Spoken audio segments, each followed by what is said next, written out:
নমস্কার দর্শক, এসি রায় TV Cooch Behar YouTube channel এবং এসি রায় টিভি মাল্টিমিডিয়া ইউটিউব চ্যানেল দুটির পক্ষ থেকে আপনাদের সকলকে জানাচ্ছি স্বাগত। দর্শক, আজকে আমাদের পৃথিবী পাপে ভর্তি হয়ে গেছে। আচ্ছা, তাহলে একটু পাপ কাকে বলে জেনে নেই দুই একটা কথাতে।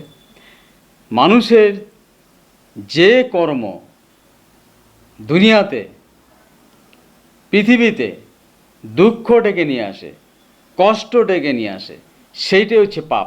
সিধা কথা হচ্ছে এটা, ঠিক আছে? এরপরে আর কোনো কথা নাই।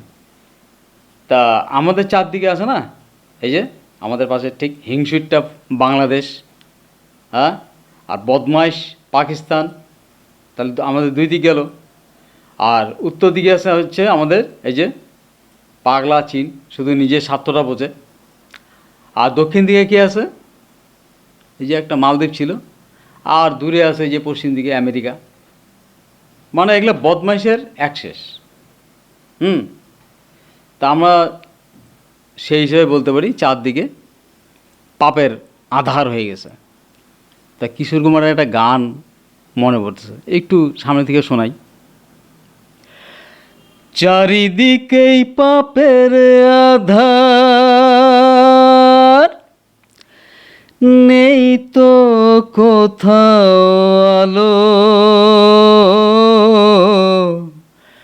মনে হয় যে অন্ধ হওয়াই ছিল অনেক ভালো। মানুষ জন্ম দিয়ে বিধি পাঠিও না পৃথিবীতে, যত দুঃখ পেলাম আমি মাপার মতো নেই কফিতে। ও মানুষ জন্ম দিয়ে বিধি পাঠিও না পৃথিবীতে, যত দুঃখ পেলাম আমি মাপার মতো নেই কফিতে। এটুকু শোনালাম। তাহলে কি হচ্ছে, যতটা মানে পাপ কাজ মানে দুঃখ মানুষ পৃথিবীতে সৃষ্টি করছে নিজেরা ইচ্ছা করে করে, তার মাপার মতো কিন্তু কি নেই, ফিতেই নেই। এমন পরিস্থিতি হয়ে গেছে। তাহলে আমরা সব বুঝে শুনে আমরা এই মানুষকুল, যার বুদ্ধি ভগবান এত দিছে, তাহলে তার তো অবস্থা খারাপ হবে ভবিষ্যতে। মানে আমাদের পাশে যে পোংটা বাংলাদেশ আছে না, আর পোংটা পাকিস্তান, এরা হচ্ছে মানে মূল কেন্দ্রবিন্দুতে আসে। বলেন তো কেন, কারণটা কি? এরা কেন্দ্রবিন্দুতে আসলো কি করে?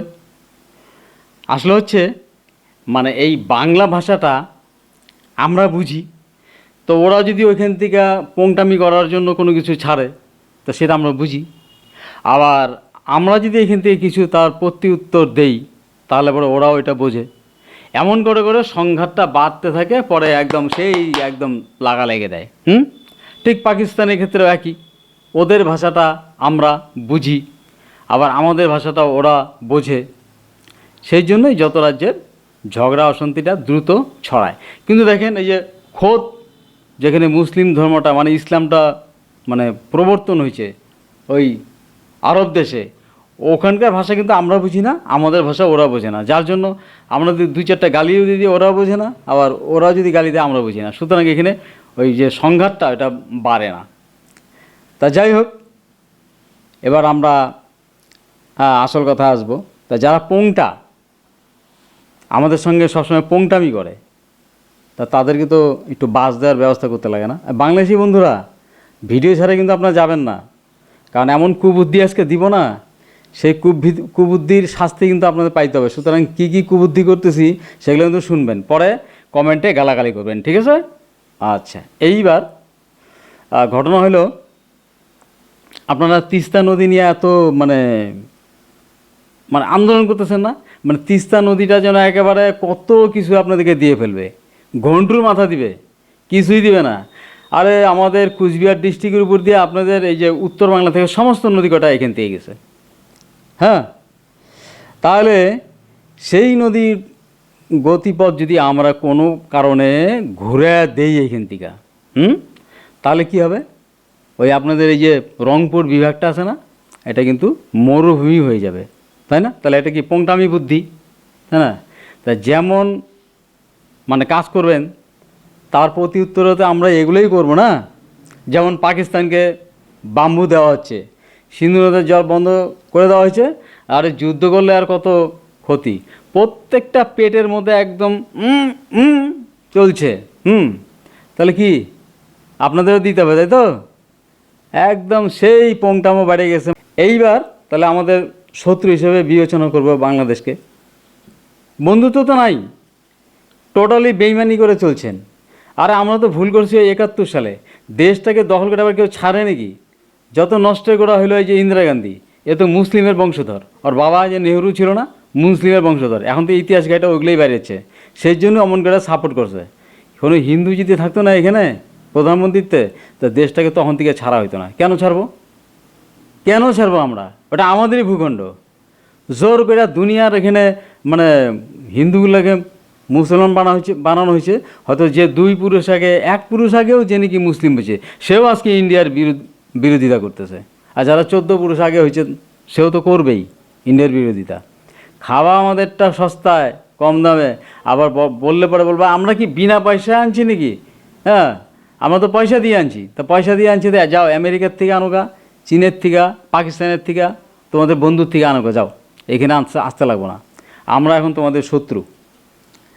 আচ্ছা, এই শত্রুতা কিন্তু ক্রমশই বাড়ছে। হ্যাঁ, তাহলে আমাদের চাপের মুখে রাখতে হবে তোমাদের। বাংলাদেশি বন্ধুদের বলছি, চাপের মুখে। চাপটা তো অনেকভাবে তৈরি করা যায়। যেমন তিস্তার জল নিয়ে চিল্লাইতেছো, তাহলে তিস্তার জল বন্ধ। গঙ্গার জল নিয়ে চিল্লাও, গঙ্গার জল বন্ধ, মানে যেটা যেটা নিয়ে চিল্লাবা সেটা বন্ধ করব। পাসপোর্ট বন্ধ, তুলা বন্ধ, বিদ্যুৎ বন্ধ, সর্বোপরি সব ধরনের খাবার বন্ধ। যত খাওয়া যায় আমাদের এখান থেকে সব বন্ধ করতে হবে। আর পয়সা দিলেও আমরা দিব না। মানবিকতা ওগুলা হাঁটাও। তিস্তার জল বন্ধ করার জন্য একটা আজকে কুবুদ্ধি আমি দিব ভারতীয় নেতাদের। চলুন এবার আমাকে ম্যাপের মধ্যে যাইতে লাগবে। ম্যাপ ছাড়া তো এটা দেখাতে পারবো না, ক্লিয়ার করতে গেলে ম্যাপের দরকার। এবার লক্ষ্য করেন তো, এই যে এটা হচ্ছে কুচবিহার জেলার ম্যাপ, ঠিক আছে? তা হিমালয় থেকে এই সিকিম হিমালয় আর ভুটান হিমালয়, এখান থেকে যে নদী কটা এখানে নামছে দেখেন, লক্ষ্য করেন, এই যে তিস্তা নদী, এটা কিন্তু কুচবিহার ডিস্ট্রিক্টের ভিতর দিয়ে যেতেছে, ঠিক আছে? তারপরে এদিকে আসলো, এটা কেউ বলে জলঢাকা, কেউ বলে মানসাই, কেউ বলে সিঙ্গিমারি, যে যেখানে যা খুশি নাম দিয়ে রেখে দিছে, কিন্তু নদী তো ওই একটা, এই যেটা গেল। এইবার এখানে আছে তোষা নদী।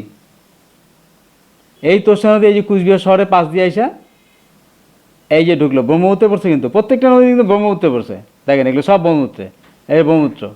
আর এখানে হচ্ছে গঙ্গাধর নদী, এটা ধুবড়ি কাছাকাছি, গঙ্গাধর নদী। ওকে, তো এইবার পোংটামি বুদ্ধিটা কি দিতেছি, জল ছাড়া তো মানুষকে মানে শুকায় মারা যায়। শুটকি মাছ অন্য শুটকি মাছ, ঠিক আছে? লক্ষ্য করেন তো, আমি যদি এইভাবে এই যে তিস্তা এইখান থেকে ঘুরে এখানে কানেক্ট করব খালের মাধ্যমে, এইখান থেকে, কারণ এই নদীটার মুভমেন্ট তো সব এদিকে ব্রহ্মপুত্রের দিকে, এদিকে সবগুলো এদিকে ব্রহ্মপুত্রের দিকে। এই যে ব্রহ্মপুত্র নদী, এই ব্রহ্মপুত্রের দিকে সবগুলো মুখগুলা। তাহলে এই দিকে তাহলে ঢালটা আছে প্রমাণিত, ভৌগোলিকভাবে প্রমাণিত, এই যে এখানে ঢালটা, লক্ষ্য করছেন তো? এইবার আমি কানেক্ট করব এইখান থেকে, গজল ডোবার পরে এখান থেকে নিয়ে এসে এটা খাল কাটে এখানে নিয়ে আসবো, গেল। তারপরে এইখান থেকে এই জলঢাকা নদীর মধ্যে দিয়ে কিছুদিন চালাবো, খাল তো কাটাইছে। জলঢাকা নদী মানে প্রাকৃতিক খাল, এইটার থেকে এইটা ফেলায় এইখান থেকে এইখান থেকে টাইনে নিয়ে আসবো, এই যে এইখানটায়, এই জায়গাটায় এখানে এসে ফেলবো তোষা নদীর মধ্যে। তাহলে এটা খাল পেলাম, মাত্র আমাকে এইখান থেকে এইটুক পর্যন্ত কাটতে লাগতেছে খাল। তারপরে এইখান থেকে এটাকে ছেড়ে দিয়া এইবার নিয়ে আসবো এটাকে এই পর্যন্ত, ঠিক আছে, এই পর্যন্ত কালজানির সঙ্গে একসঙ্গে হইলো, তোর সাহেব পর্যন্ত আসলো। এইবার এখান থেকে এটাকে সোজা খালকাইটা এদিকে নিয়ে এলাম, এই যে, ঠিক আছে, এই যে এখানে নিয়ে যে সোজা গঙ্গাধর নদীর সঙ্গে অ্যাডজাস্ট করে দিলাম। তারপরে সব এই গঙ্গাধর নদীটা প্রাকৃতিক খাল, নদী মানে খাল, এইটার ভিতর দিয়ে জলটা এসে ব্রহ্মপুত্র করলো। তার মানে কি আলটিমেটলি সবগুলা নদীর জল সোজা মানে খাল কাইটা নদী দিয়া নিয়ে এসে আমরা ডাইরেক্ট ঢুকাই দিলাম এই গঙ্গাধর নদীর সঙ্গে মিশাই দিলাম। তাহলে এই জলটা আসবে এখান থেকে বাংলাদেশেই যাবে, কিন্তু এগুলো সব আগের থেকে ব্রহ্মপুত্রের মধ্যে দিয়ে যাবে। তো আমরা এখান থেকে কন্ট্রোল করে নিব আমাদের ইচ্ছে মতো, এই বাকি জায়গাটা দিয়ে খাল কাইটা এগুলোকে জল ছাড়বো ইচ্ছা মতো প্রত্যেক, কারণ এগুলোতে সব জায়গায় ব্যারেজ হবে, তো এখানে ব্যারেজ হবে, এখানে ব্যারেজ হবে, এখানে ব্যারেজ হবে, এইখানে হবে, ঠিক আছে। তাহলে পরে আমরা নিজেদের মতো করে কন্ট্রোল করবো, এদিক দিয়ে সব ডালপালা ছড়ায় সব খাল কাটা নিজেদের জল নিজে রাখবো। আর আমাদের এদিকে অনেক বৃষ্টি হয়, সেই বৃষ্টি জল রেখে দেবো বানকাইটা, ঠিক আছে। চীনের পংটামি বুদ্ধি আমরা এবার করবো, এইখানে চালাবো, এবার এদিক দিয়ে নিয়ে এসে এখান দিয়ে ফালাবো। তাহলে কি হবে, কোনো জাহাজ যদি একটা আসতে ইচ্ছা করে শিলিগুড়ি অবধি, দেখেন আমি শিলিগুড়ি অবধি জাহাজটাকে নিয়ে যাব, এইখান দিয়ে আসবে, এইখান দিয়ে ঢুকবে, তারপরে গঙ্গাধর নদী দিয়ে এদিকে আগাবে, কারণ জলধারাটা কিন্তু অনেক বড় হয়ে যাবে এই নদীগুলোর জন্য, অনেক বড় হয়ে যাবে, জাহাজ যাবে তখন এই দিয়ে এসে এই পাশ দিয়ে যায়, এই যে তোষা নদী দিয়ে যায়, এখানে খালের মধ্যে দিয়ে যায়, এই যে জল ঢাকা নদী, পরে দিক দিয়ে উজানে উঠা একদম এই যে শিলিগুড়ি। তাহলে আমরা শিলিগুড়ি থেকে এই ব্রহ্মপুত্রর ভিতর দিয়ে একদম ডিব্রুগড় অবধি আমরা কিন্তু জাহাজ চালাতে পারবো। কারো মাথায় ঢুকছে কিনা জানি না, আমার মাথায় কিন্তু ঢুকছে। কারণ কি জানেন, হ্যাঁ, ছাত্র হিসেবে, ভূগোলের ছাত্র হিসেবে কিন্তু আমি খারাপ ছিলাম না, আর ব্যবসায়ী হিসেবে যা পোংটামি বুদ্ধি, আমি মেলা কোম্পানিকে চুপ গিয়ে ঠিক করে দিয়েছি, ঠিক আছে। তা আপনাদের মতো বাংলাদেশকে না শিক্ষা দেওয়ার জন্য আমার মতো প্রধানমন্ত্রী লাগছিল, দেখতেন আমি কী করি, ঠিক আছে। পোংটামি বুদ্ধি করেন মানে চিল্লান, ওইখান থেকে দেখি ভাষণ মারেন, হিন্দুদেরকে অমুক করবেন তমুক করবেন, আর যে মুখ খারাপের কথা বলতেছেন আপনারা, আমাকে আপনারা মুখ খারাপ করতে বাধ্য করলেন। আমি এই ধরনের মুখ খারাপ করি না, ঠিক আছে। রাগ উঠলে তো আমি সব কিছুই করতে পারি। কি বাজে বাজে ভিডিও দিক থেকে আসতেছে। একটা মন্দির হবে 81 ফুট নি কয় ফুট, মানে কি বলে রামের মূর্তি 81 ফুট উঁচা, তার জন্য কি জ্বলন। হ্যাঁ, যারা মূর্তিতে কোনো বিশ্বাসই করে না, তাদের বইয়ের মধ্যে লেখাই আছে, এই যে ঘন্টুর একটা যে কোরআন শরীফ, তার মধ্যে লেখা আছে যে এই যে মূর্তি এগুলোর কোনো দাম নাই। তা দাম নাই তো ওটার জন্য এত চিল্লান কিসের জন্য? হ্যাঁ, যত সব ওটা দেখে এত ভয়, যেটা কোনো একটা কংক্রিট জিনিস। আমরা একটা ভক্তি সহকারে প্রণাম করি, মনে করি আমার রাম আমার সামনে আসছে, সেই হিসেবে ভক্তি করি। তা আপনাদের কি? আমাদের এটা লাগে, মূর্তি আমাদের লাগে, আমরা একটা কিছু সৃষ্টি করে তারপরে একটা মূর্তি তৈরি করে ওখানে প্রণাম করি। তা আপনাদের কি সমস্যা? দেখেন এটা নিয়ে আপনাদের দেশটা টুকরা হবে, বুঝছেন তো। বেশি পাকামো ভালো না। এই যে এখানে সুটকি লাগানোর বুদ্ধি দিয়ে দিলাম, যদি কারো মাথায় ঢোকে কোনো নেতা নেত্রী, আর আমার নেতাগিরি করার ইচ্ছা আছে, যদি চান্স পাই তা বুঝিয়ে দিব মজাটা কেমন লাগে। সুতরাং সাবধান হয়ে যান, এত এইগুলো অসভ্যতামি করেন না, আর পাপগুলো করেন না। আপনাদের কাজকর্ম আপনাদের দেশের লোকের দুঃখ টাইনা নিয়ে আসবে, এটাকে বলে পাপ। যে কর্ম, আবার শুনে রাখেন কান খুলে, যে কর্ম মানুষের জীবনে দুঃখ টাইনা নিয়ে আসে সেগুলোই পাপ, সেগুলো আপনারা করতেছেন। তাহলে আপনাদের সাবধান করে দিয়ে, আর আমাদের পশ্চিমবাংলার সমস্ত নেতা নেত্রীদের আমার এই যে আইডিয়াটা কাজে লাগানোর জন্য আহ্বান জানিয়ে সকলকে ধন্যবাদ জানিয়ে এই ভিডিও শেষ করছি। জয় হিন্দ।